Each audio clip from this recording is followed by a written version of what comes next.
Hey guys, it's Cocodope back with another Dope Talk, a short podcast for hosting people with dope talents. Today we've got illustrator and co-creator of Nordgard, blotch conspirator, and close friend of our main man Vinkali, Kenket. You want to introduce yourself to somebody who's maybe not familiar with you? My name's Kenket online, but I guess my real name is Tess Garman.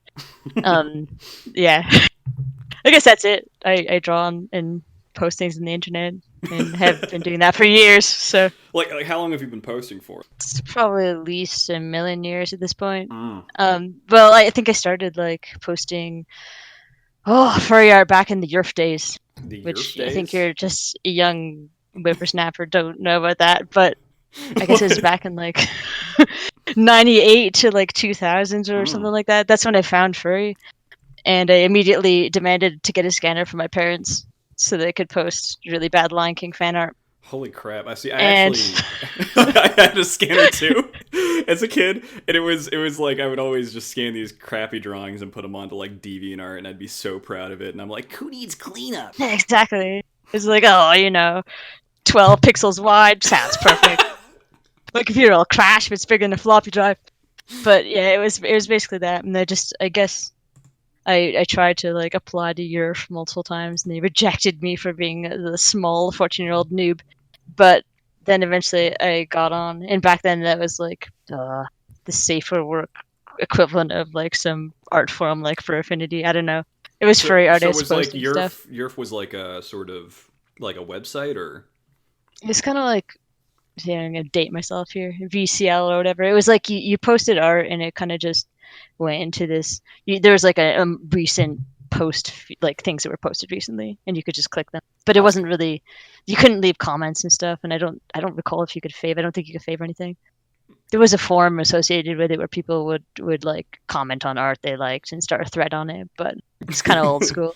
So basically it was just like before the days of DeviantArt and Fur Affinity necessarily. It's like way before for Affinity. Yeah. Oh god, no, Fur Affinity is pretty old to start with, at least by my standards. But I mean, the website also doesn't help itself because it looks like it was made in like 1970 something, you know? Yeah, I think it was the first for Affinity. I think it was the first thing like a deviant art for furries, kind of, Yeah. and it sort of lasted. I mean, It's it's still basically that. I mean, like I think it's on the same quality. I mean, they both have very convoluted ways of uploading your art, like versus it's now. like a mystery. Yeah, it's a little crazy. So I was gonna ask about why do you call yourself Kenket? Is there any specific reason? All right, to date myself even further, I got into furry because I was on a role playing muck multi-user Oh. chat kingdom. It was Lion King themed No. because I got into furry because I was obsessed with Lion King, and I was joining, and I lied about my age because you had to be 18 or over, and I was like 14, which is really close to 18. And I was like, well, okay, I'm totally 18. And I needed a African sounding name for my character. That was the rule. And I read this book when I was even younger by Clara Bell called Tomorrow's Sphinx. And there was a cheetah in it for approximately, I guess, 2 minutes before it gets abducted by aliens at the beginning. And then it was called Kenket. And so I stole the name and became a cheetah called Kenket. You stole it from an RP group, essentially. I stole it from a fantasy novel, youth Oh. novel, Okay. for a roleplay group, and That's then decided cheetahs were not as cool as, well. Okay, decided I was better as a raven, so I changed to raven. That was in '98. so So I basically just kept the name that long. So I mean, I'm surprised that you've been the same name. I mean, like with me, I've changed my name around at least a dozen times. First, I was like Yeah, something where like did Coconut yeah. come? I sort of decided, all right, what's two things I really like? You know, what are two things I think are really phonetically interesting to listen to? And so I was like Coca Cola. And I guess dope, you know, because I'm a dope person. Not like dope isn't cool, but I'm a bit of a dope, you know. So you put the two together, and it All kind of right, okay. made that. This a fairly okay origin. Mm. I accept it. I try. It's I try. also a cool sounding name. So, Thank you. No, I mean Kenket is too. What's the word for it? oh It's yeah. very down to earth and very like I like names that have that sort of short-lived sound to them. It's like Kenket or Cocodope or I thought, Tacklebox. It's just yeah, very I find it short helps. and punchy. Also, it's really easy for people to remember if it's either phonetic or like an actual word. Oh, absolutely. So On that note, when people, I guess, look at your art, I guess what would you say are the defining factors of what makes you, when you do art? Like, what would people notice first about the work that you're putting out? Oh man, that like requires me pretending I'm another person. It's hard. I like to hope that like there's personality in it, and maybe it's sometimes amusing. I mean, like when I saw your art, first it was probably like a few years ago, a year or two ago at least. A lot of stuff I really noticed about it is has a lot of character to it. It's like painterly, but it also has a very cartoonish flair. And I think what's very appealing about that is there's a sense of lots of emotions behind each character, and you really can empathize with the characters that you're doing. And so what that makes it like, it's like a painting style, but it doesn't feel too realistic. It feels like it has a lot of character behind it that really makes it very distinguished, I think, from a lot of other furry artists that I've noticed. Oh, thank you. Oh, no, no problem. I but try. but like, what brought you, I guess, to that sort of style? Like, was there any sort of particular inspirations that you like kind of looked at that made you develop into that from your your days? My rough taste. Let me think. I guess like I've just always liked illustration in like children's books and non-children's books, just anything that is, I guess, about character more than necessarily looking really pretty. I mean, I appreciate that too, but I always like the illustration factor of it. Yeah. And initially, I wanted to do like sort of storybook illustration or something, but then I got decided that would be really boring for me, so so I didn't do that. And also, really, I grew up watching a shit ton of animations, so I really like, I don't know, just characters in general are cool. Yeah, I mean, But I like there's a yeah, certain mischievousness behind your characters that I think is very apparent, like the way they smile and the way you can kind of read their uh, faces. it's sadly reflective. I think that people, yeah, they tend to draw characters like that appeal to them, or maybe are sort of like them in real life or whatever. No, I find that absolutely. like different artists draw like sort of not standard, but kind of type of like character quite often. I don't know. Yeah, I mean, I'm happy with it. I like characters. when I do a lot of my own personal art, it's always like, what do I think is really cool, and what do I think is like awesome, and like I base it off a lot of my fashion choices or a lot of like the personalities that I the kind of demeanor I think I give Or like off. your friends, yeah, Yeah, too, yeah, as yeah. well. Yeah, like you like find things that you like, and I think necessarily that's a huge part of, I guess, why your art becomes one thing or another. I guess with a lot of the motifs of your painting, though, there's a lot of like personal character moments, and also there's a lot of kind of this fantasy elements to it. Why would you say those are the things that you're really drawn to? Because I've noticed there's a lot of like character stuff where it's like characters being really close to each other, whether it's like romantically or like Oh, you mean the cuddle porn? yeah, cuddle porn, quote unquote. That's a really good word for it. It's cute. I like drawing it. I don't know. I like interactions between people. I think people are pretty fascinating, and I like the challenge of trying to make expressions for two characters that are like they're communicating in a sort of level without talking. Yeah, and I mean that's something that really drew me to your art immediately was the fact that not that you're not doing porn, but it's the fact that you're doing character interactions that are very like intimate in a way that doesn't involve necessarily two characters fucking. I'm sorry for the language, but it's nice seeing Wow, that. now you're dropping the F bombs. Oh Jeez. man, two characters having sex. Excuse me. I was trying to be good here. Oh No, I agree. I think it's fun if you can imply like some sort of relationship between two characters without necessarily having to write out in depth what's going on yeah, there. that takes a lot of I think that's cool. understanding, but behind on the relationships and that stuff, because like you're not spelling it out, you're just putting it on a page, and people are interpreting how you feel Yeah, about and that people sort of can stuff. interpret it how they want to as Yeah. well. Like whatever Are they means friends with benefits? most. Are they actually in a relationship, etc.? It's good stuff. Like I think it's great when artists kind of find ways to make their own voice in the community. Well, So I guess on that note also, what would you say some of your biggest inspirations are? oh, like inside or outside the fandom, or Just whatever you feel, whatever really pushes you to do art, and what pushes you to keep doing the style that you're working on. so I'm not entirely sure about my style because it's kind of like this just mutation over years of drawing. But like when I first got into painting, Robert Bateman, he's a famous Canadian wildlife artist. Oh, totally. I sort of got into the fandom through wildlife art, and he was like my biggest inspiration and actually what inspired me to do traditional media.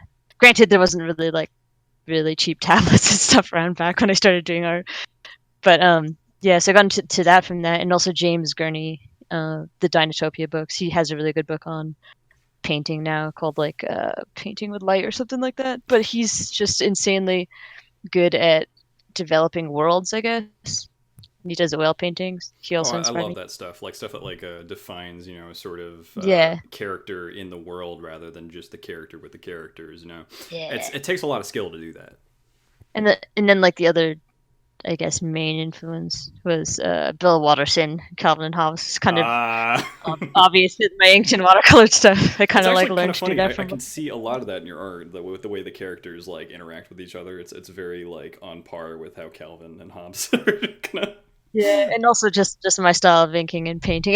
I was so obsessed as a kid. Like, and I guess also like later on in the graphic novel stage when we were doing Nordgarden stuff, the guy who did Black Sad, he's a major inspiration artistically. So, what got you into doing furry art particularly? Because that I guess that started with your Yerf days, but like, what got you into like the whole Lion King Yerf phase? Like, was there something that pushed you there? Well, I was drawing Lion King art because I liked the Lion King a lot when I was young, and everyone's like, "Oh, this is furry art," and I'm like, "I don't know, what do you want? What the fuck's furry?" And they're just like, "Oh, well, furry art," and then they linked me VCL and Yerf, and I looked and I'm like, "Oh, well, this is Samantha Animals. I guess maybe my art is furry art, and I didn't know all this time." Oh, it's funny. I had Tackle on last week, and he was also like the Lion King, and I'm like, what? Like, come on. You never watched Lion King. I'm quitting this interview right now. No, well, it was just a huge influence because I don't know, it was like 2D animated and animals all the way through, and cats, which I Yeah, like. cats, lots of Even cats. though Rafiki is the best character, put that aside. Also, like the Jungle Book was a really big influence on me too. I mean, like Disney in general. I think classic Disney that people Yeah, think about, like late, 80s, 90s. That was a huge part of it for I think a lot of people because like I grew up on that stuff, and most people did. That was their source of movies. Back on VHS. look at all these talking animal people. Yeah, exactly. Look at all these talking attractive animal people. It's like, no, stop. Well, yeah, yeah, exactly. That But too.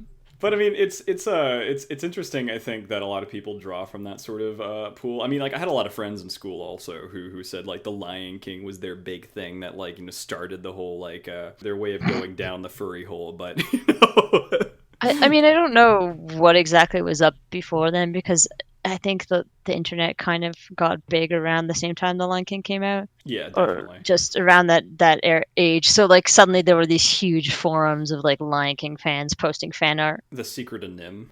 It's just like, Oh man, you're one of those. dude, I know, whatever. Don Lesbians. Bluth, Disney, same difference. But like I love just like the whole anthro character thing, and I read the book also in school, so that was a big draw How do you feel for about me. Justin? Justin.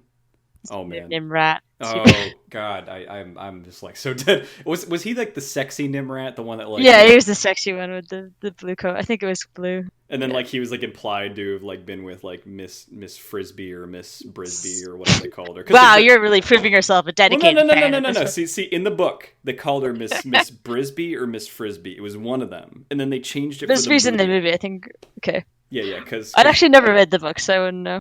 yeah, see, the book they had to change it, or I think in the movie they had to change it because they realized frisbee was like a copyrighted term by that point. So they're like, oh no, Also, like a mouse called Frisbee sounds really bad. Just sort of yeah, like it sounds terrible. chuck It's the mouse awful. into the distance. So, I confess, one of the like Corvids is because Jeremy in that film oh yeah, was no, that's pretty I hot. love. And then he was voiced by John Belushi, I think maybe. I might be wrong, but he was a very big prominent voice actor and also a lot of Don Bluth's films.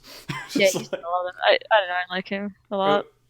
John Belushi or Don Damasio. I'm absolutely forgetting names, but I don't know. speaking. He's a crow in the movie, so it's Yeah, I was going to say. Speaking character. of crows and corvids, you actually have a crow OC, and I was wondering what Actually, made it's you. actually it's a Raven OC. Just Raven. I always get them confused. I'm sorry. I know they're two Jesus. different things. They have two very different mindsets. But speaking of which, you have a bird OC who happens to be black and has feathers. What made you get to that? Like, how did you decide that was the thing you wanted to identify with for your art? So it kind of goes back to the Lion King thing where I was that cheetah called Kenket. Mm-hmm. I realized like I didn't like I was trying to roleplay this cheetah and I like cats and everything, but it wasn't like clicking. I don't know. And I was reading reading a lot of mythology books about Raven the trickster and stuff at the time. And I don't know. It felt like way more me as a person, like not just like the fact that I like being trickstery or whatever and mischievous and other things, but right down to the fact that I have like shitty teeth and I feel like my body's rejecting them because I'm actually part bird. Like and I like picking at roadkill and stuff. Like everything to do with ravens just suited me personally way better than a cheetah. So I very rapidly became a raven in the fandom and just kind of kept that ever since. I think it's really reflective of your personality, also from getting to know you. It's very ravens very smart birds and they're very mischievous back and also neurotic. Yeah, they do some crazy stuff. It's great, but I mean, and anxious. Also... No, like it's like pretty much everything to do with ravens fit me like perfectly when I was a kid, and it kind of sort of stayed that way as I grew up. So I never changed it. Also, I just like how they look. They're fun to draw too, and they're also. I don't know if I'm allowed to talk to about this on podcasts, but I was a kid when I was role playing on these mucks, and I didn't really like people constantly hitting on me because I was like a hot cheetah. So I'm like, I'm gonna be an ugly ass non-antler raven that stabs at everything, and it pretty much stopped everyone from hitting on me ever. So it worked perfectly. I'm sorry. I just think back to like Lion King like role plays in the 90s. And I'm just like the fact that people are like, want to get some of that sexy cheetah, but it's like no. Stop. And then you're like, no, I'm a raven now. All right, see you guys later.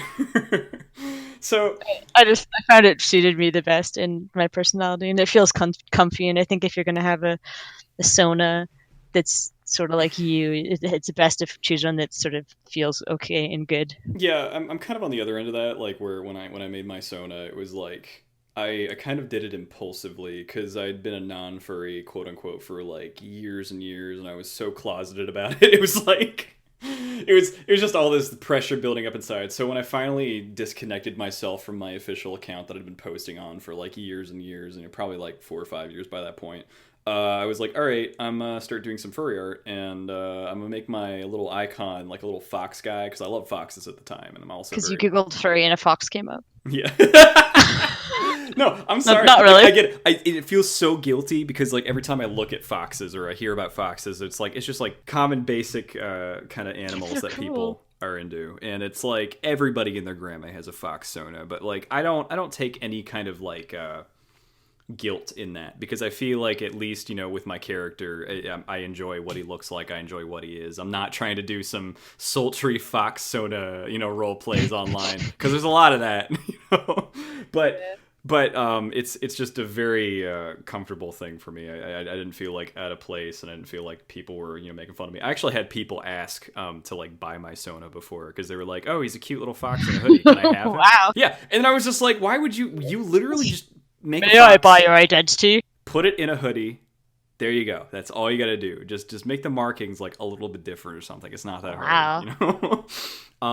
It's like body organ thefting at that point. Yeah, but well, I mean, what's her face? Gorehound. She actually just sold her suit, which I don't know if that like technically counts as like selling your sona, but no, it's kind of weird considering you can kind of sell your identity to some point. Actually, no, yeah, Cord does that too. She makes these suits in sticker packs and everything, and just sells the whole caboodle. Yeah, and I think it's kind of cool. I don't know. I think it's neat. It's kind of strange that that's what the community's like, but I think it's also cool that people could do that. Yeah, like it's. I think in one hand, it's great when you can kind of like put all your creative IP stuff to somebody who maybe isn't so creative, but then you also have to have faith in that person that they're not going to like misrepresent your like identity that you made. Well, at that point, it's kind of out of your hands. Yeah, but I think in the cases of these people, maybe like the characters they make aren't actually like their personal like avatar character so much. Yeah. At least not like permanently. Like I think Core's just like a canary bird. I don't. Oh yeah. They have sell that. I think probably call them ideal or something. I don't know. Oh yeah, the ideal chicken. Only it's not a chicken. Chicken. I thought it was a canary or a chicken. It is. Okay. They found it on a chicken product. That's where the name. I'll leave that for when you interrogate Core on whatever interview comes up in the future. I'll see if I can hunt them down and ask them about this particular Yeah. situation. So I guess I already asked you about your involvement. Is there like any other particular, I guess, things that you've done in the community so far? Because you've been around for a little bit. So is there like, have you really participated within the furry community, or is that like a big deal to you? Well, I've kind of been in the fandom for longer than I would like to admit, but I guess I was kind of just doing it since I never did anything since I got out of art college, but do freelance art, and I confess most of it's been in the fandom. It's kind of why I ended up in the US when I used to live in the UK and stuff. But anyways, I ended up over here and ended up doing a bunch of conventions, and eventually ended up meeting Tegan, and we ended up combining our efforts to make Blotch. And so we did that for about, I think, 6 years, around then, maybe slightly longer or slightly less. And I guess when we were doing the Blotch collab thing, we ended up producing a bunch of graphic novels and also this like online web comic that people could vote what happened to the characters, which got kind of popular. Was that Nordgard? No, actually, it's Dog's Days of Summer. All right. Um, Well, anyway, so I did the Blotch stuff for a while with Tegan, and then we ended up doing a bunch of graphic novels and things, and I guess kind of impacted the fandom somewhat. But I mean, that was a while ago, and now we stopped doing that, and since then I've just kind of done whatever. So maybe less influence or whatever. But I mean, I still enjoy the fandom a lot. Well, no, It's you kind of do. like home. You do a lot of selling in it too, and like you also are frequently at conventions. So that's got to be a big part of it for you too, right? Yeah, I've done guest of honor cons a bunch, and I've also done like lots of like, projects with people and stuff. Just general fandom stuff. I really like the fandom and kind of like really like promoting it and doing whatever I can to make it seem more mainstream, I guess. How much time would you say you dedicate to doing your art? Because I know you do it both freelance wise, but also you do it as a personal thing. Is it like you just basically do art all day? Yeah, basically when I'm not playing computer games or moping Oh or yeah. running around playing Pokemon, then I'm basically just doing art the whole time. I it's like because I work at home and I that's my full time job, so it's kind of like what do I do now? I'll just do some more art. I think that's the thing that happens when you don't have like an actual job with hours. So you've always been doing freelance in that case. Yeah, I never done anything else really, I So guess. like, what kind of freelance is it for? Like studio work, or is it like for like personal stuff, or like for furry commissions or whatever? I have done stuff for like publications, like newspapers, magazines, stuff like that. I had like really minimal random stuff for production in like Yeah, Hollywood when I was living there. Like just like DVD storyboards and stuff. yeah. But mostly it's just been in the fandom. You did a lot of stuff for Kyle Gould also, which I've noticed. Yeah, well, I mean that sort of falls into publication, but yeah, he's a friend of mine, and we ended up doing illustrations for an entire series of his books. Yeah, the out of line, I think was what it called. Out of line, no, out of Out of position. line. Out of position. Well, I like out of line. Out of line. You're out of line, The kid. story of Lee, out of line fox. Yeah, but that was with Blotch. You know, how did you guys manage, by the way, when you were doing Blotch as a co conspiracy sort of thing? Like, did you treat it as you were one entity when you were talking with like publicators like Kyle? So how that worked is that me and Tegan were together and living in the same house, and at that time I didn't really like dealing with any of the communication aspect. I'm still really bad at it, but like at the time she was answering all the emails and the notes and everything like that, and I was basically just doing like all the painting and which it kind of took a bit more time than the sketching, so it evened out because she'd spend the time I was painting answering emails, and it was a pretty slick system to be honest. Yeah, So with the illustrations, she was the one who ended up like reading all the books and choosing the scenes with Kyle that we would illustrate. And then she'd give me like a sketch, and I'd go and add a bunch of details and do the painting and inking and stuff. that's cool. So you So it had was like pretty more of a streamlined. system based on what your skills were. I mean, I always hate dealing with clients in some cases, like because it's just so like tedious, you know. Yeah, I mean I used to well okay. I also don't really do commissions because I have a hard time not dealing with clients, but I'm pretty not the greatest at communication. Yeah, I kind of because just do what I want, like, because I'm kind of like, I mean, I'm very limited like, myself when I message people. I'm like, hey, here's what I'm doing, but like, just tell me what you want, and if that's the case, I'll work around it. But in most cases, like, I'll kind of disappear for the amount of time that I feel like I need to get some project done or whatever. But you were saying? yeah. Oh, just it was nice working with her because she did all that like sort of like footwork in the communicating with the client. In this case, Kyle, who's also a good friend of ours. But in other cases where it was people we didn't super know, the same sort of deal. Yeah. But that was with the blotch stuff. Now I don't do so much publication stuff. I do some. I've gotten way better about managing that side of it since I work by myself now. So I guess on that note, what made you decide that you wanted to make something like Blotch, like conspiring with another artist to make like an identity that people would recognize as one entity, perhaps? Well, what sort of happened is like we were dating at the time, and I had just sort of ended up in Colorado where she lived, and we were dog sitting at this house, and the dog was an atrocious alien being with yellow eyes. I think it was part wolf and border collie. I don't know what happened. It ate an entire sofa in 10 minutes, basically. And they were coming home the next day, and we freaked out. We're like, "Oh shit, what do we do?" Tegan's like, "I'll just quickly sketch an apology picture," and I'm like, "Okay, I'll really quickly paint it because I can paint."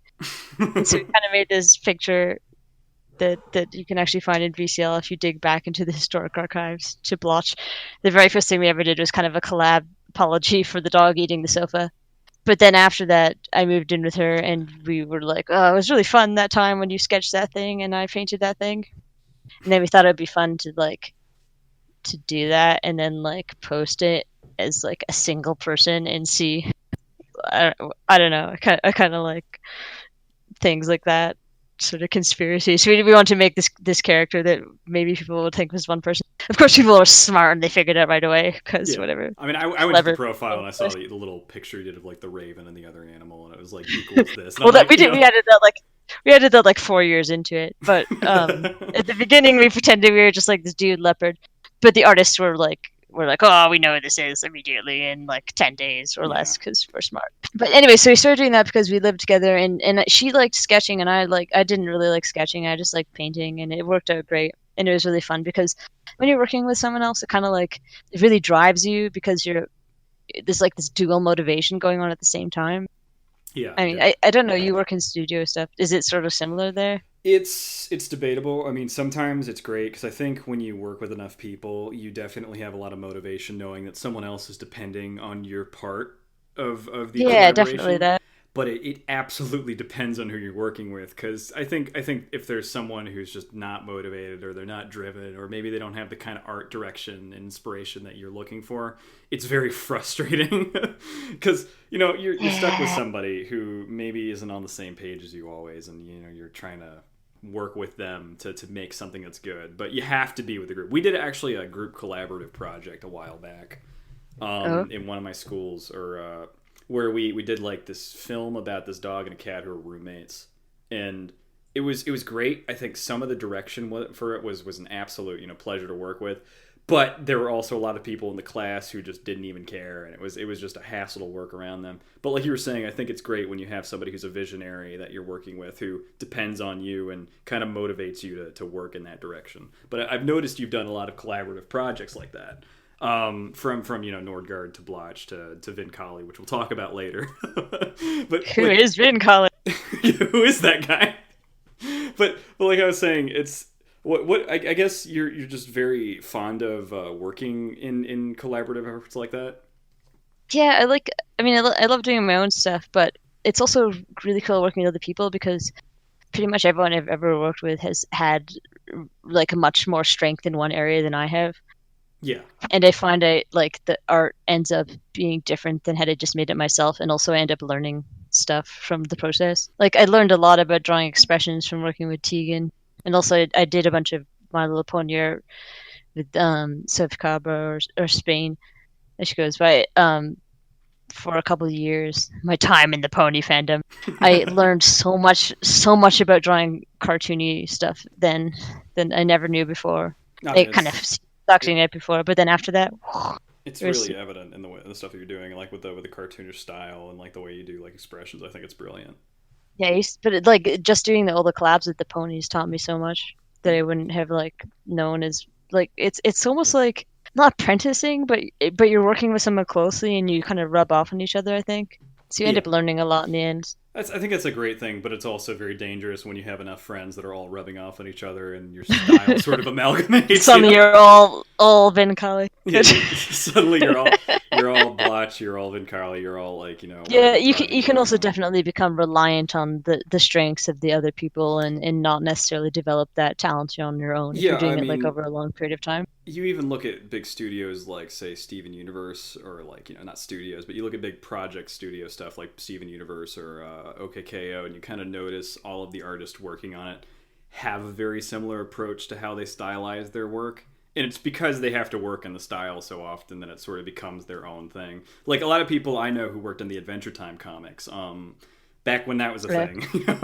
They suddenly there are like you could see it in Meredith Grand. Yeah, there we go. So a lot of the people like Meredith Grand who are working on Octopus Pie or working on their Adventure Time comics, they came back out of the style with a very like distinctive look, and it very much changed the way their comic or their whatever other project is Hmm. working. So just like you kind of have to It be can aware of happen. that. Yeah. Well, I think in my case, I've collaborated with a lot of different people who do different. Like, Tegan is really good at sort of toony, like she's also good at anthros and expressions. Spain or Sophie, she is really good at the whole like fan art type aspect of things.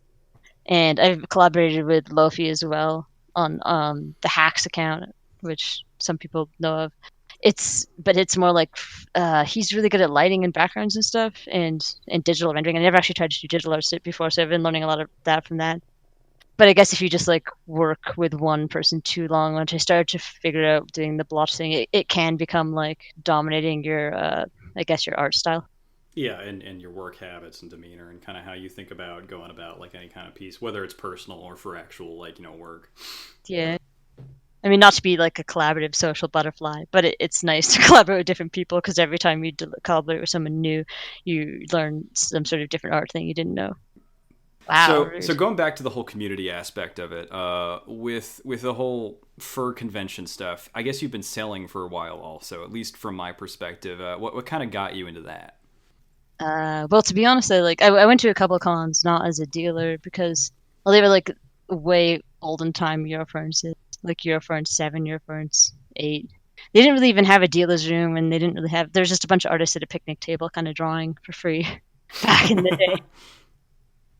But now, I got dragged to a con by someone at Midwest Fur Fest and did it for the first time in the U.S. and like it's pretty lucrative and it was really fun because I was doing you meet a lot of people at the tables and stuff. Oh yeah, So it ended up being kind of a plausible like business outlet, and just through that, like you get way more involved in the fandom and just doing cons in general and everything. oh Meet yeah. tons of people. Because when you go out and meet the people who are like supporting your artwork, whether it's for through following you or actually buying your stuff or supporting you through whatever means, it's really interesting hearing what they have to say to you in person. Because you're like, online Yes, it's a it's little comment, a little like or whatever, but like when it's a person right in front of you saying I love what you do, it's like oh. Well, and you meet them and you realize like you look at their con badge and you're like shit. And I know this person because I've seen their avatar Yeah, commenting on me on FA, and it suddenly clicks like the person's a real person. yeah, And yeah, it's just really nice hearing good feedback. Like I don't know, it invigorates you, I guess, to draw more. yeah. I And also you mean, meet really interesting people who do really interesting stuff. I know, like I've met people in all sorts of jobs. When we were working on Nordgard, there's a dude who came to the table and he's just like, I'm a bush pilot in Alaska, and if you want, I'll send you tons of photos of like, Alaska in the wilds. And then he did, and it was amazing. And it was like, wow, this is really cool. I that's mean, another awesome. friend who actually worked at the Iditarod, and he's just like, I can get you guys out, and you guys can go see the Iditarod start and help do like the dog handling and stuff like that, and ask questions to people. We did that. It was extremely insightful. Got tons of reference photos. And these are just like random phrases that we met in the fandom. See, I haven't met anybody like that, but I haven't done any selling personally. Well, in the fandom do everything. Yeah, I'm just starting to get into that myself, but I think it's a really good way of getting yourself out there because not only does it spread your name, but it also spreads your, I guess, personality and your reach in the community because people suddenly recognize you as that person who's really cool and Yeah. selling all And that. also, let's be honest, it's just really fun to hang out Oh, it's with people great. at con. I mean, I've been to a few cons myself, not furry cons, but it's very much an experience to get out and like you kind of have the whole travel aspect of it and seeing a new place and seeing new people and it's sort of a vacation. Yeah, and I also used to be like way super shy because I was homeschooled, but like going to cons for years basically cured me, and now I know it's super fun to socialize with people. Yes. Okay. So the other big thing I guess people were asking about, and this is like I got a lot of questions about this. I guess about Nordgard and what it's about, and like why maybe the project stopped. I don't know anything too much personally about Nordgard, Dun but I dun know there's a lot of dun. people interested in what it was. Uh, could you expound on that? Yeah, so Nordgard was a very ambitious project that me and Tegan started, I guess, multiple years ago at this point. We did the first book, which took a lot longer than anticipated, but it was very well received, and it turned out. I'm really pretty proud about how it turned out. Honestly, I never did a project of such scope before, and it was pretty amazing to see it in print. However, I know there was meant to be two more issues afterwards, but Tegan and I kind of were together and kind of broke up, and now the likelihood of them getting completed is not extremely high. Oh. So I'm really sorry, but I mean, I don't know. Perhaps in the future, Tegan might finish them on their own, but until then, there's not really any plans at the moment to work Would on you say that. you have any plans in the future to make like any kind of similar sort of projects, or is it just like something you'd rather like leave behind in terms of like publishing graphic novels? So I'm not actually like really. I'm not like a storyteller type person. I know a lot of people are like that, and they have like really good stories to tell. I'm not one of those people so much. So I probably wouldn't have the inclination to just write a graphic novel and produce it on my own. I wouldn't like 100% abolish the notion that I could potentially collab with someone on one, but yeah, it's not super high up on my radar of things to do at the moment. Okay. I mean, that's not a big deal. I think there's a lot of projects where, like, for instance, I've been needing to do a comic for a while, but it's just a lot of work, and then I kind of picked up Oh my DopeTalk. god, it's so much fucking Yeah, work. it is because you have to like You don't even know. constantly create new stuff. You have to write. You have to do the Ah, Jesus. illustration, and then you have to make sure the layout is interesting and all that. You have to even make a website, or you have to get in contact with. It's just a lot of work for There's one so much. person, and the Plus, it problem. takes so long. Like, Yeah, even if you're working nonstop, you'll spend a year working on this thing, and then you'll sort of emerge from a cave like some sort of like decrepit golem with like carpal tunnel, and you'll be like, "What is this sunlight?" and maybe it's worth the payoff for some people, but in terms of like your workload, you really have to balance yourself between whether or not this project or your personal work or like whatever you're posting on social media, what's worth the most to you, because you don't have enough time for everything all the time. It's something where Yeah. you need to be able to time manage it. I was gonna say if you're super mega drive and like if what you want to do more than anything else is make a comic, then I would say it's definitely worth it. Yeah. But if it's kind of just like a passing fancy, like oh I might work on a comic for the next 2 years, then I would personally suggest against it. Like it's satisfying having a finished project, but it might also ruin you in the meanwhile Yeah. mentally. It's very wearing down, and posting a comic consistently, while it can be very rewarding, you also need to understand that that's something you're going to have to keep doing if you want to keep a consistent fan base and keep Yeah. up with the Well, publishing and whatever else. something to do with Nordgard that actually I didn't anticipate was that well, we didn't post the pages as we went along. We posted a couple teasers, but other than that, we kept all the pages because we want to publish it and have the publication the first like ever full copy of it. Yeah. So through these year and a half or whatever that I was just painting nonstop on the pages and Tegan was working on it, we didn't post anything, and I realized that I actually am very driven on like comments and just like interactions, like posting something and feeling people like, oh, that's cool, and then it makes me want to do more art because I'm like, oh, Oh people yeah. like it. That's But such a when you're great in part. a vacuum, yeah, if you're working in a vacuum, and I assume it's probably similar with animation or whatever, it's you just like don't have that feedback, and it kind of drains you if that's what actually drives you. Yeah, it's a very weird situation. I mean, like you said, it's like you when you work on a big project like this, especially something that you want to publish where you can't really post any of the work. Maybe you can do some previews of it or something. You know, you can post around. Like I know Repo Ghost posted, I think their comic after like a year of disappearing on social media, and I can't imagine the kind of isolation that God, can the lead isolation to. sucks so much. Yeah, I don't know. it's just like it's a lot, you know, especially when you're doing that sort of published work that can't really go anywhere else. Otherwise, you're compromising the project, and you know you might leak something that you don't want to, you know. And also, I feel like I don't know, like if you work at home, you kind of like lose touch of the reality because you're kind of just at home working. Oh, absolutely. I do that all the time. Like Just like start to go slightly crazy.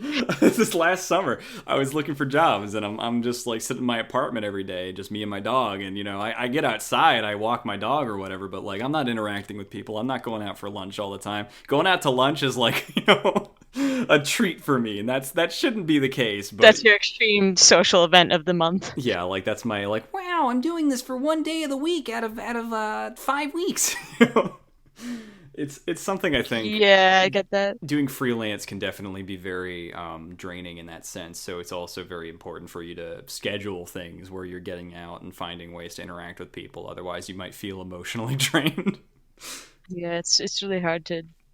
I don't know. I feel not everyone, but a lot of artists tend to just go into their art layers and kind of like become hermits No, me definitely on that that dissolve subject. in sunlight. Not entirely, but you got to force yourself to go out so you don't Yeah, like lose it entirely. enjoy the world for what it is, and you know don't just immerse yourself in art because like that's only gonna hurt you in the long run. But I'm not saying freelance is a bad thing. I think freelance is great. I love setting my own hours. I love like feeling like I'm in charge of my own work schedule. But I mean, there's a certain I think line that you definitely need to find when it comes to not pushing yourself too hard with it.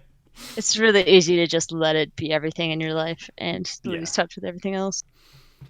So, I guess back to the whole blotch thing though. I've noticed that you've made a very big distinctive shift from your not safe for work art to like the whole I guess cuddle porn as you called it. What really what was the decision I guess you made behind that made you think wow I kind of want to stop this one thing that's branding my artwork and go to another thing entirely. Okay, so with like the blotch art, Tegan sketched it all basically, and I did the cleanup and painting and stuff. And it wasn't by any means against drawing the not safe for work art. I find it extremely fun to draw, but I don't super like drawing anthros. I guess it boils down to like my degrees in wildlife illustration, and I've just always liked drawing like non-anthropomorphic animals, just like normal animals.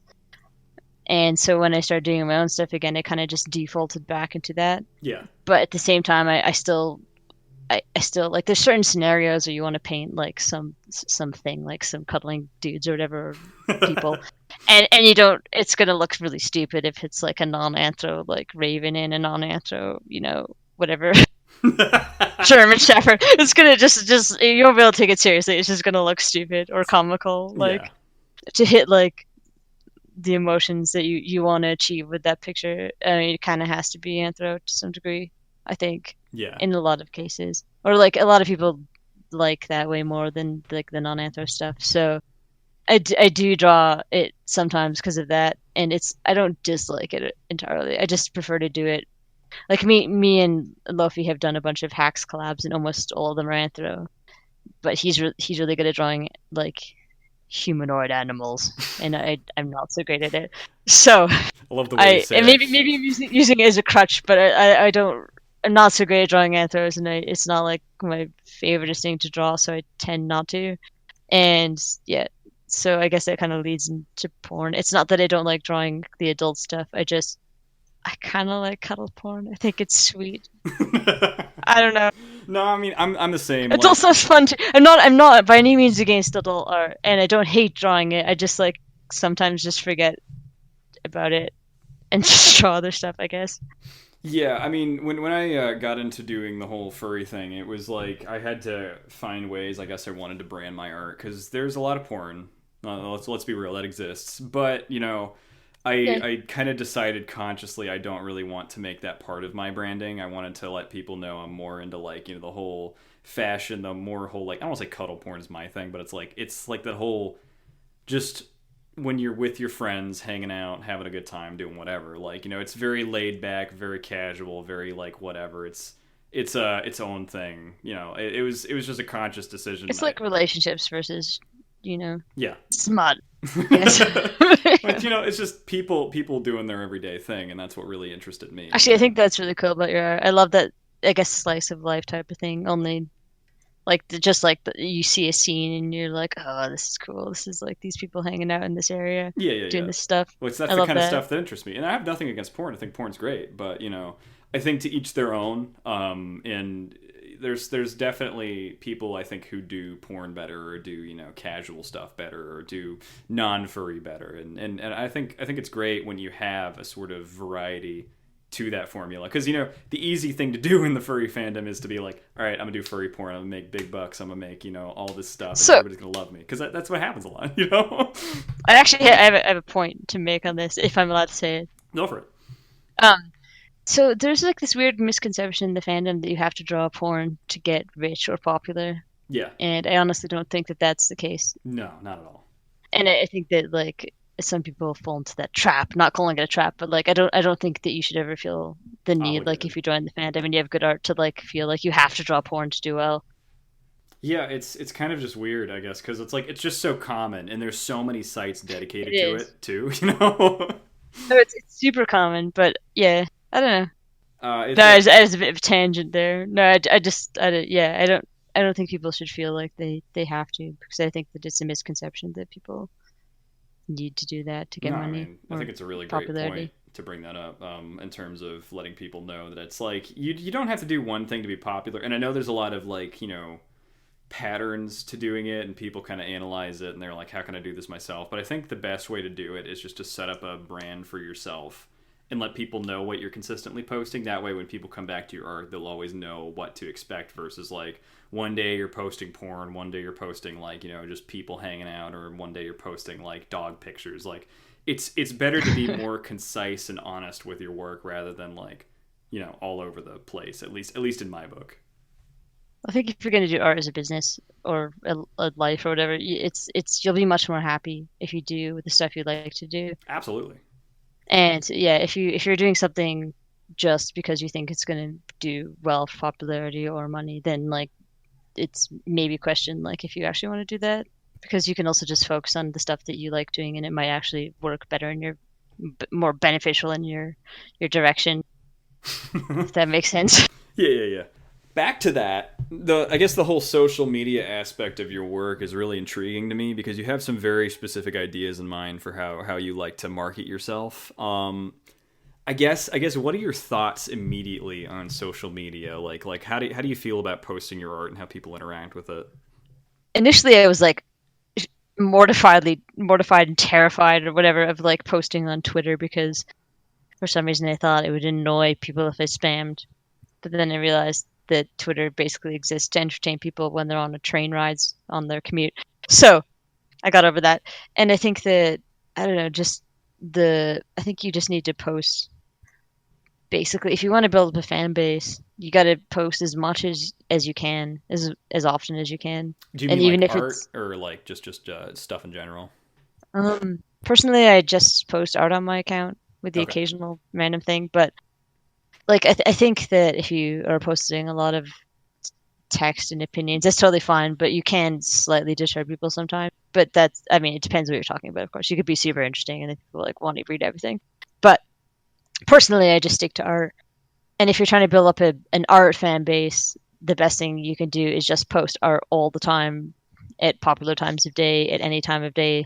Yeah, that's a really big And part of it for me, is like understanding when people are more prone to like to look at your stuff. Weekends are like such a grab bag, because like sometimes people will be out, sometimes people will be like so in. there'll be like some sports game, and they'll Yeah. be like, You really have to time how you post some stuff, and then in worst case you can just reblog it later on. But don't reblog your stuff all the time, because it gets really and then obnoxious. people unfriend you because it's annoying. Yeah. No, there's like, I think the system I find is like it's best to post. Well, ultimately, it's best to post at times of day when you have the maximum, people you can target, like GMT, as well as like all the Americas and stuff like that. But I got lazy and just post whenever I finish stuff because I'm excited, and it's usually like at 2 a.m. or something like that. Yeah, Just I'm the completely same unusual. way. Like I'll be like, all right, I have this really cool animation. I know it's gonna get a lot of views Oh, or just something. put it on at 3 a.m. in the morning. Yeah, Yeah, yeah, everybody's gonna exactly. see it, and then I'm just sitting there staring at the views, and it's like one. You know?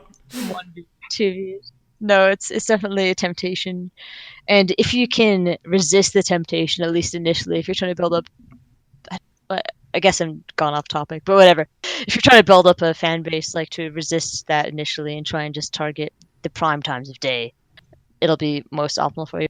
But also the most beneficial thing you can do is just post as much as possible, as long as it's not just like the same thing over and over again. Like if you're Yeah, just like, here's a sketch with one more line on it, here's a sketch with 5 more lines. yeah, that's something I'm actually very much fond of.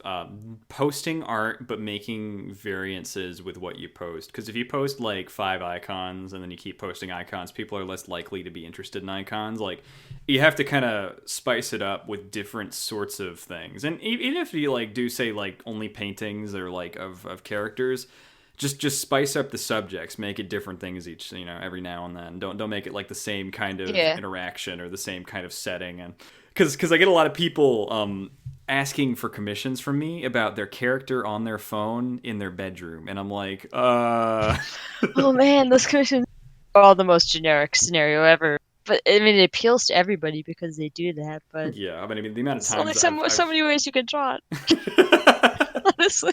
I was gonna say the amount of times I've been asked for somebody on their phone. I'm like, don't you have more interesting things you want your character doing? Like, this is fantasy. You can do anything. You don't have to be on your phone. I think it is because you draw a lot of sort of life sort Yeah, of when illustration. you do slice of life stuff, that is very Yeah, much a then so realistic you thing. you're gonna like you subject yourself to that. You're asking for it. Oh, thank you. Don't blame me. No, but like I think that it's important to post as much as you can, and yeah, just every time you post something, you're going to get X amount of people finding it and retweeting it, and it doesn't hurt to like vary the times of day you're doing that. It's the same when like I streamed on Twitch a lot, and I'd like to get back into it. Like streaming, you can stream prime time, but then you're like competing with all these like mega gamers and stuff like that. But you can also stream ridiculous times like 3 a.m. and there's nobody else doing it, and suddenly you're like the only thing online that people might be interested in looking at. So you suddenly get this mob of people you've never met before, just sort of like flowing in and being like, "What's this? What's this?" Oh, it goes back to the whole thing with consistency, where like if you're posting Yeah, that late, people know that they can find your stuff that late. I had a friend who would like message me to be like, "I always look forward to your doodles at 3 a.m." and I'm like, haha. yeah, exactly. Like there's a lot of people who do stuff really late who end up getting a kind of a mildly dedicated fan base just because these people are also insomniacs. They're just like hanging out, or like people who wake up earlier in Europe. That's such a I don't know. huge part of it for me, like just not being able to sleep sometimes because I'm busy, like working on stuff. But it is important to take breaks. It's also important to sleep and take care of yourself. But that's a whole nother subject entirely. Um, So if we got off topic, I was how do you feel? I guess about having. I think you have like something close to 10 to 15K followers. Like what do you feel about the whole followers thing and how it affects you like with your art? well, so having a lot of followers is nice because you get instant gratification if you post something and you're like, oh yeah, Oh, people like absolutely. it, and then you immediately want to start something new because there's like 10 likes in like 5 minutes, and you're like, oh yeah, people like it, I'm gonna make more. But I mean, from if you're doing art as a business, especially if you're doing freelance and selling your stuff online and everything, followers are very useful. Like from a business standpoint and like selling stuff and just feedback and everything. In a Like sort of way, you there's a should, certain monetary worth to it. Yeah. yeah, and also like feedback too. It's just like really cool to try and get followers, and also it makes you feel cool. And I think there's a certain disassociation between having followers and knowing and they're actually people, because it's like when you look at it as numbers, you're like, wow, I'm getting a lot of numbers on my screen, but then you're like, wow, that many Well, people. you don't ever know how many of those numbers are actually paying attention or actually care or actually are used accounts or Yeah, anything. yeah, yeah. And then on top of that, like, the amount of people who see your art, and Twitter's really good about this. They have like analytics for seeing like the amount of people who actually look Yeah, at it that's or really interact cool. with I it. didn't notice that till recently. Yeah, same thing. Like I just saw it, I was like, what? So it's like you think about like your follower count versus your active follower count, and you're like, whoa, like this is a very, lots of people are interacting with my art in one way or another, and it's very gratifying to see that, and very Yeah. humbling. I think some people can take it in the wrong direction sometimes when like they think that their followers are sort of the worst to their art, and maybe like they don't feel like they need to improve, but that's not the case for everybody. Oh, and sometimes the follower like amount compared to the person's like art and what they do is kind of like mystifying. Like sometimes it's I don't want to say lopsided, but you're like, whoa, like this person should have way more followers or something like Oh, that, you know? absolutely. Like, there's Or you there's see a people ton of with tons people. of followers and you're like, why are they so popular? But then obviously they do something that you don't know about that makes them like super intriguing to so many people. And it just Yeah. becomes a mystery and then you're just searching around everywhere trying to figure it out. So what would you say is like, encouragement? I guess your kind of encouragement for somebody who maybe is trying to build up a following and isn't getting that kind of support, because there's people like you said who have great art, but they're just not getting noticed for it. So that's kind of a tricky one because like occasionally you'll like hit on something really viral and suddenly it'll explode and get you a ton of followers and you don't like really know why. It's kind of like this weird internet luck, but also the right timing and also having something decent that you're showing people. You can't always rely on that, obviously, but it might happen at any moment. You never know. I don't know. For me, when I got a decent amount of followers, it was like I started posting Fourier, which that sells online really well for some reason or another. And then on top of that, I had like a really prominent artist reblogging my art. I think it was like Night Physics, if you're familiar with him. He reblogged like maybe one or two of my pieces, and that brought so much traffic to my channel. And from there, like people were suddenly like paying attention to whether or not I was posting art, and it kind of grew from that. It just happens to be like that lucky moment, like you said, where somebody who happens to have some traction maybe reblogs your stuff, and then other people from that suddenly are looking at your art, and you're growing your own audience all of a sudden. I think that is actually a huge factor in it. Just getting someone with a lot of followers to retweet you or something. Not saying you should stalk them, and be like, hey, retweet my No, stuff. like not like that, but I mean, you can do convoluted evil things, like draw something specifically you know they'll like. Yeah. That's that's slightly manipulative, but it's not completely unheard of, you know. No, not at Here's all. a fan art of your character. Ooh, suddenly. I've seen a lot of that recently. Oh boy. No, I've seen people do it, and it kind of does actually work sometimes. Yeah, I'm it not just saying it everyone just should, depends, but and don't it obviously depends how make much you that. want to suck up to people with followers. At the same time, you have a much higher chance of being retweeted a lot if you post a lot of stuff all the time. So I guess with this whole idea of viral marketing, I guess we both need to talk about Vincali because that was a really big thing for a lot of people within the last week or so.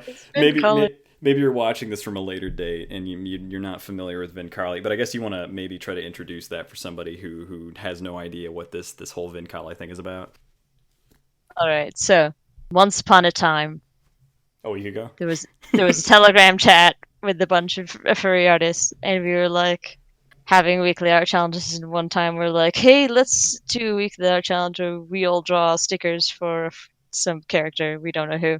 And so we all mutually kind of like really rapidly, probably drunkenly, brainstormed this character called Vin Collie, and then drew stickers for this sticker pack. And yeah, it ended up. I've never seen so much art get done so quickly. I won't lie. No, and it was weird because I was also a part of this. I think the part of this was that we were all in the same chat, so people were seeing constantly the progress, and it inspired them and stuff. But anyway, it got done. We posted it. We didn't immediately make it obvious what it was because, I mean, I don't know other people's reasoning, but I personally kind of enjoy a good mystery, and I thought it could be amusing to see like what people thought of it or what people made of it as before they knew what it was. And it kind of exploded beyond, I think, you might agree, anyone's anticipation of what could have possibly ever came out of it. No, I mean it was. I kind of thought like some people might try and find the sticker pack, and then suddenly it's this like a weird viral thing and fan arts, and I'm like, oh no, what have we done? We created a monster. I think people ended up finding the sticker pack anyways, despite us not immediately having posted that. But it was really interesting. I think it was very well marketed. because there was a certain intrigue, like you said, behind it that people didn't really immediately understand. And like, there's some really bright people who are like, all right, all these artists who I know are in some way Yeah, contacting they each other. know, they figured it out. Yeah, like it was immediately like obvious to some people, but there's a lot of people who are just like seeing this hashtag in their thread, and they didn't see everybody's art about it, and they were a little confused because they saw the same character being posted by a bunch of people. The best part about it for me was seeing after we all posted our art from our group, other people picking it up and being like, I don't know what this is, but I'm gonna do some art for it Oh man, yeah, myself. the fan art, it was incredible. I didn't expect that at all, and it was just because it wasn't a real person to start with, and it was kind of just like whatever. Then people just picking up on that and adding to it, just like made it even more of that. I don't know how to explain it, but And I know there's some people who maybe had some negative feelings about it because they're like, why am I not getting art, or like, why am I not getting any attention for it? But I think when it comes down to it, we did it for like, I guess, just a lot of fun, and it was like a big part of just involving the community in some way or yeah. another who maybe saw this and wanted to investigate it. My favorite was somebody edited that clip from Sunny in Philadelphia Oh with my god, Charlie's that was talking so about the good. conspiracy. It's just like the fact that there's somebody who's that into it, that's willing to do some editing or some art or whatever else. That was the really awesome thing I think that we got out of it. Maybe this is outlandish opinion, but like I feel like like the world is a bit monotonous a lot of the time and stuff, and like if you find something that is exciting and intriguing for like half a day and distracts you from real life. That's kind of like what artists are for, and I feel like Ben Colley kind of succeeded in that. Oh, And not only absolutely. that, but like it involved a lot of people who just like decided to randomly make art and stuff, and it was really cool. Like, why would you look at Twitter other than? And you can find some news stuff. Otherwise, you're just like refreshing it because you're probably a bit bored. Yeah, I mean, I when I first got into Twitter, I had some really negative opinions of the website. I can't remember what got me posting art on there because I for a long time I thought it was just like, oh, I'm someone who wants to post about myself and be self indulgent all the time and have I people pay actually thought the attention to same me. thing at the beginning. Yeah, but it became something a lot more different once I realized I didn't have to be one of those people and that people would appreciate what I post. And then you can also curate your feed.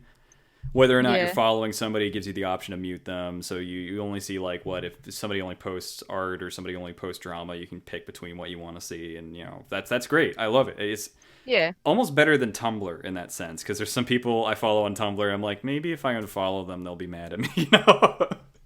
Well, I'm really vacuuming with Tumblr. I Yeah. don't know, I like Twitter because it's so low commitment kind of. But at the same time it's I don't know, I think it's sort of just like this endless stream of potential entertainment for people who are bored. And if people find something that intrigues them enough to make them investigate like who is Vin Colley or like I'm gonna draw Vin Colley. Like whatever. It's like it's not bad, it's just kind of like you're just adding to some sort of mass fun. Yeah, and you're And maybe you're some people don't have contributing. fun, and that's whatever. I mean, like, not everyone's going to find everything fun. So, and I understand why some people might not, but ultimately it wasn't like meant as a mean thing. It was just kind of like for fun and also Yeah, I art. mean, when it comes down to it, it was just a few artists who were all closely associated in some way or another who just wanted to do something silly, and whether or not that necessarily upsetted some people, I think it's just important to realize there was just a project that they wanted to work on, and it was something kind of to blow steam off from other things they might have been doing at the time. Yeah. And it kind of it did go out of control much faster than any of us anticipated. And Oh then yeah, we were just like, "Holy shit, what do we do now?" I think it's still trending in the hashtag. If you look it up, Oh there's still god. people posting the hashtag and like understand. I might actually post this under the hashtag. Who knows? God. But that being said, I think it's not also unrealistic to expect more of that sort of thing in the future from similar artists, including us. Yeah, artists exist to make things interesting and amusing for you. That's why we're here. So, Yeah. beware. So that brings Oh, me to good. the Q&A section, I guess, where a bunch of people asked you questions. Maybe you're fans or people who are familiar with the show, questions about your art. And I think this is really interesting because it gives people more of an interaction with the podcast. So I guess starting this off, we got Bitter Batter from Tumblr. They're asking you a question. What was your experience when you first started going to furry conventions? And I guess how has that changed over time for you? My first FurryCon was 2001. and it was very different. It was Eurofront 7, I think, and I remember there was no dealers down there. There were a few artists drawing on like a picnic table outside for free. You could bribe them with chocolate bars to do your art. That's how it was back then. It was only like I think 600 or 500 people or something like that. Um, I won't lie, most of them were dudes. I think I was one of like 15 girls in the entire convention, and that was my first con. After that, I started doing it for sales and stuff. But over time, stuff has changed so much. Like the ratio of female male attendance has pretty much 50-50'd out entirely everywhere that I've ever been to a con in the past, I guess, 8 years. When it used to be really lopsided. The fan base is extremely younger. Like the people in are like in their 20s or younger, or it's just like a lot of new blood coming in, and a lot of them are into fursuits, and fursuits didn't used to really be a big deal because there weren't any like big fursuit makers really, just a few, and there weren't any artists making fursuits, and now there's just like a ton of really pretty fursuits everywhere, Yeah, I like think a really attractive fursuit. like social media had such a big part of it. What were you saying? No, no, because people used to try and like slander the cons, like, oh, crazy furry sex party with 20 foxes and one wolf happens in like L.A. Anaheim. But now it's more like people have the newspapers out like on the street, and all the fursuits aren't like these diabolically like mega headed animals with vacant eyes sort of tumbling about with tiny bodies, like they came out of a sports stadium. They're all like really cute sparkle dogs or whatever, but they're all like appealing, and to the outside opinion of like media, the furry fandom has always been like what you see when you're a media person coming to the furry fandom. What's the most outrageous thing you see? You see a fursuit, and that's like, whoa, I'm gonna cling to that. You don't necessarily go and see like read some furry comics or something or whatever. You see a fursuit, and if you see a really attractive cute fursuit interacting nicely with people, and then you see a bunch of them, then you're like, whoa, this fandom's really cool because it's a bunch of people who have like really cool like suits and they're doing cool stuff. And so I honestly think that like image of the fandom has been changed like massively over the past 10 whatever years, mostly because fursuit makers making like all these great suits, and people getting all these great suits and taking them out in public, and it's kind of like that is kind of the image that furry in real life gives people in the media. Online, it's more like to do with the artists, and also the artists in the past, whatever many years, have also sort of like become much more powerful. Like the amount of people who've flowed into the fandom, really good artists, and just pumped out tons of stuff. It's changed a lot. Like there's so much really high quality stuff just coming out of the furry fandom, and it's kind of hard. Maybe you don't take it seriously, but you can't just like diss the entire fandom like people kind of used to.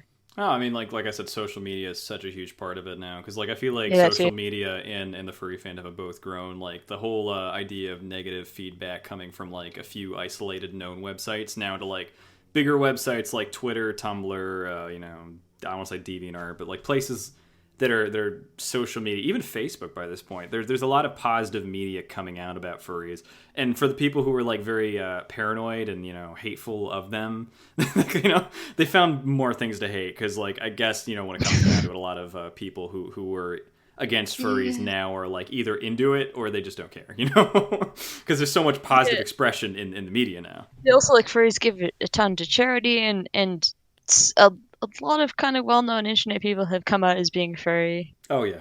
and also a lot of people are producing furry art that kind of goes mainstream.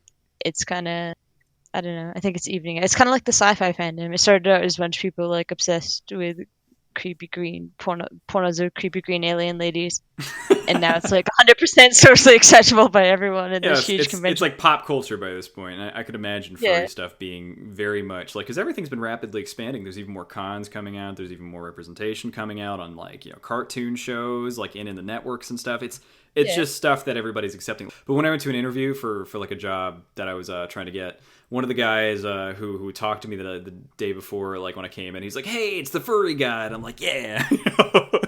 It was kind of an interesting situation. People are really excited about furries in general when you meet them in public these days. Like I was at Burning Man and I was going out with my brother, and he's like, he's not a furry, but he goes to furry cons. And him and his friend were going around, and we went to these random Burning Man camps, and they were just like, "We're from the furry camp." This is them saying this, not even me. And the people at the camps would be like, "What? There's a furry camp? Do you have fursuit? Where can we go? Where is it? I want to go see." They were just like super excited. They were just like, "I've never seen a real furry." It's kind of like unicorn. It's like unicorns at this point. Like they're just like really wanted to know the exact coordinates of our camps. They could go and find a real fursuiter in real life. I want to thank the fursuit makers for making all the cute suits. Just saying. There's some seriously cute ones out there. Yes. So moving on from that question, an anonymous person asks, how do you balance the fun expressions of animals while keeping them looking real? So this is actually something I took a really long time to figure out, because I used to try and put these cartoony expressions on realistic animals, because my degree is actually in wildlife art and natural history illustration, so it was kind of like trained to never draw human expressions on an animal. And every time I tried to draw a smile, my teacher, "Tess, is that a smile on that coyote? Please tone it down." But anyways, I got to college. I survived, and I also super sucked at drawing expressions.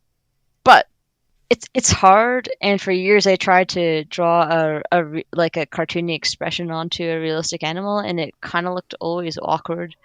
It wasn't until, this sounds weird, but until I spent a couple of years doing My Little Pony art, and I learned doing that with Spain, that like toony expressions are like, you can make them really toony, but it's easier to reverse the process if you already know how to draw realistic stuff.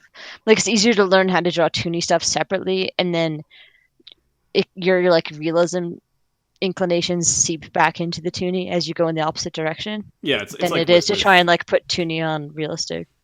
Any sort of art you do, it's important, I think, to learn the basics, and then like you can apply that to learning expressions or learning poses or learning real anatomy, animal anatomy, whatever else, and that all kind of adds together to your knowledge. So essentially, I think it's just a matter of finding a good inspiration and then kind of picking that apart, like the whole My Little Pony thing. I think it's great because it's like, even if the show isn't for everybody, there's a lot of really great expression and like personality it's so ridiculously toony that it can't possibly be construed as realism, but like I don't know, like just going backwards rather than, I don't know, I find it easier to try and build realistic around a cartoony expression than it was to add a cartoony expression to a realistic animal, because realistic animals' faces don't bend that way. No.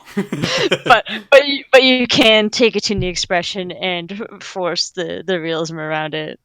I don't know if that's how normally people do it, but I found that way easier than the other way around. And it took a lot of years to learn, but it works out okay, I guess. Cool. So Zausch from Fur Affinity asked, are you working on any new graphic novels, or if you have any other projects, I guess, in the works right now?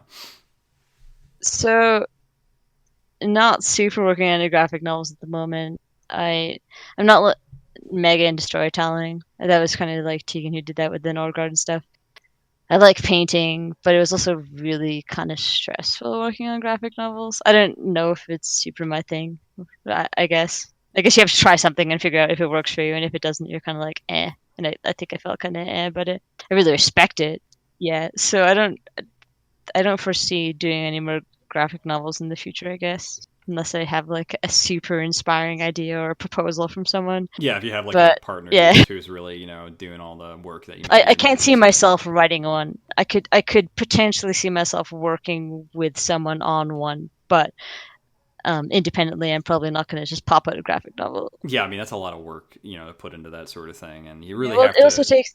Well, what? Sorry, Karen. No, carry on. I was like, you really have to trust the person you're with if you're doing a codependent project like that, because like you really need to be on the same page with the whole visual aspect of it and like what you want out of the novel. Yeah. I mean, these things, like I think we were talking about this earlier, where you can lock yourself in a room for like a long time and do these projects and feel very unsatisfied with them because you're not getting out or doing anything. What were you saying though?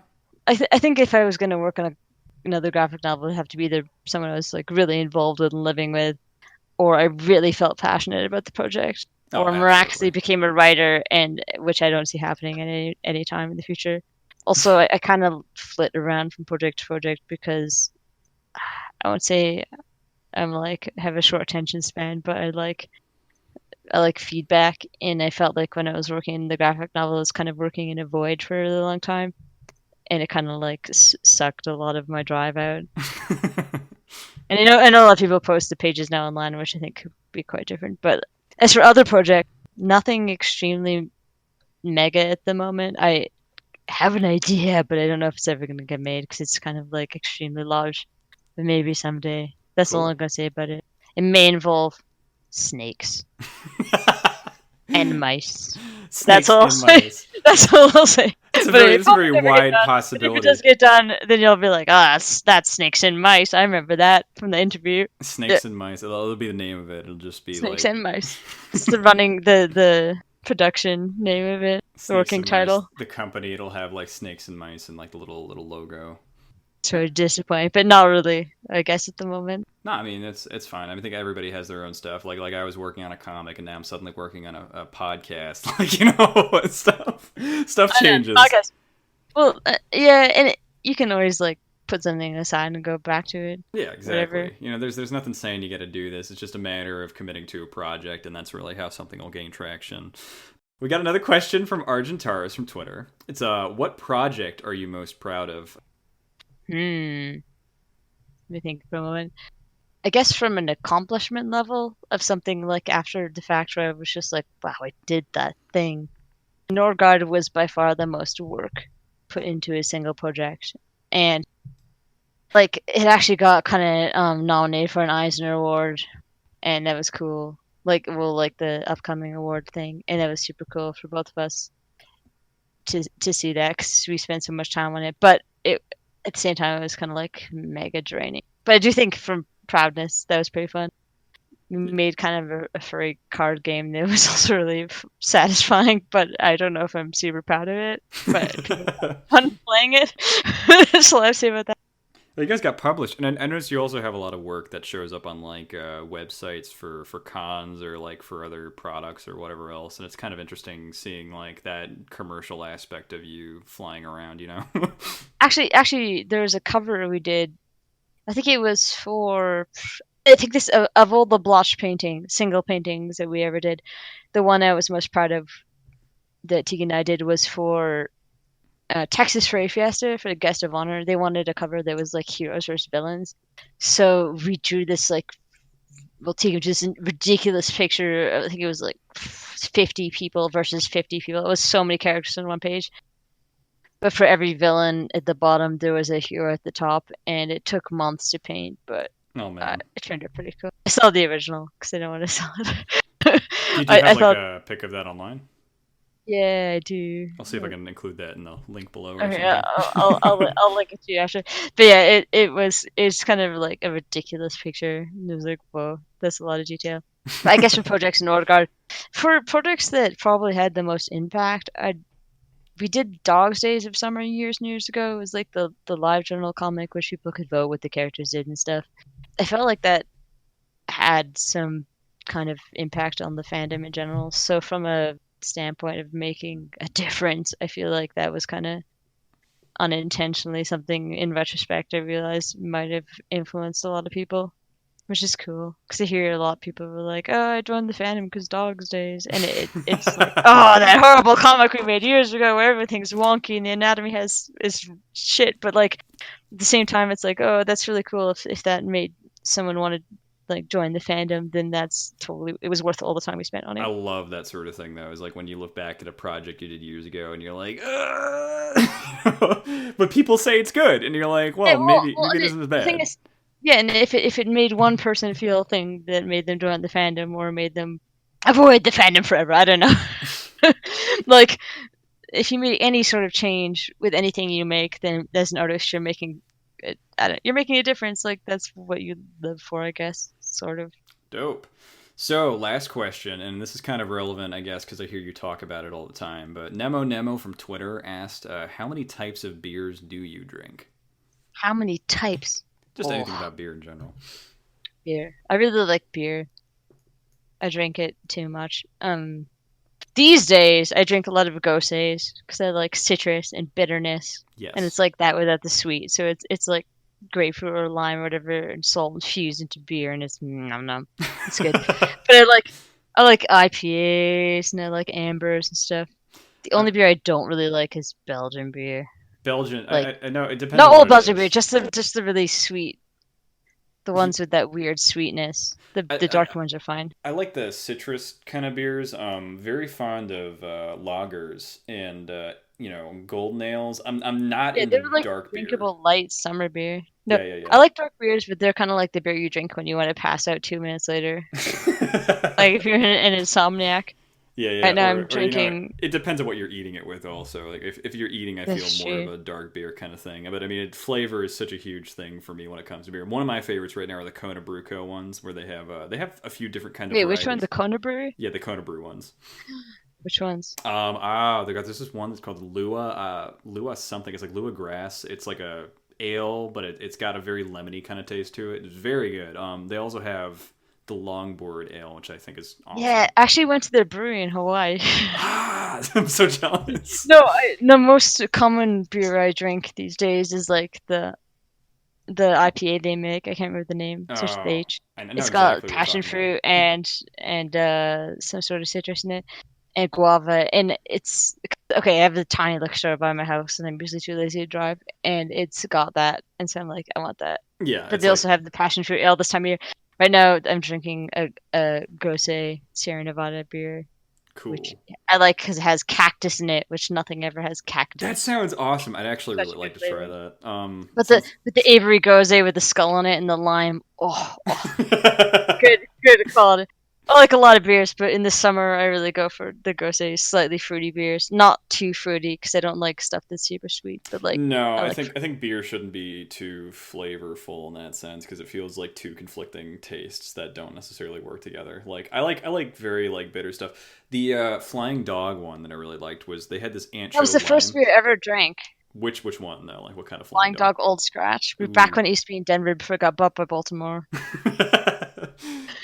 Yeah, Yeah, no, I drink a lot of Flying. oh, I it's actually live local to near you, isn't it? Baltimore. Yeah, totally. So it's like me drinking Flying Dog is like all the time. Like it's just something that's very Oh man. accessible. But like I said, they had this really good summer one that was like ancho lime. It tasted like tortilla chips with lime, and it was like oh, Oh, that so sucks good. because no, they used to seriously be based out of downtown Denver, but then they got bought in Baltimore and they sucked away into the East Coast where you are, No, and they stopped releasing all their seasonals here. So I'm like, no, no, I love the seasonals. Like it depends on what it is, obviously, oh but fuck they do you. some really good. I was about to say Just like, joking. and I feel bad I'm for you, glad but I also love it. So it's like, all right, good for me. we don't need the Flying Dog traders over here. No, that's seriously the first drink I ever beer. Old Scratch Old by Scratch. by. My family's a big fan of Raging Bitch. you know? Oh yeah, that one, and also the Gonzo art makes it like especially great. Yeah, it's very bizarre. Especially it's like almost furry with some of the stuff they do, and I'm like, oh, it's kind of cool. There are so many borderline furry beers now. It's insane. Yeah, but as like I said, the whole furry thing is infecting the industry. So I guess with Right. that ends the interview, and I guess I wanted to ask you if you had any last thoughts for maybe people who are following you, or like if there's anything you wanted to plug here, go ahead Oh and do jeez, that. I don't really have anything to plug. I just do what I do. I think it's super cool that you're making these podcasts, though. Thank you. I I'm glad. I look forward to future ones with more people. I don't know. Yeah, good job. Good job. Yeah, there you go. Woo! What I was gonna say though, Kenket definitely is a huge part of why these podcasts are a thing because they definitely introduced It's me to a lot. brainwashing. Yeah, No, just carry on. Carry on. It's not they, brainwashing. Ignore. they introduced me to a lot of the artists who I'm going to have on here. Like Tacklebox was introduced to me by them, and then there's a bunch of other artists who are also going to be on here.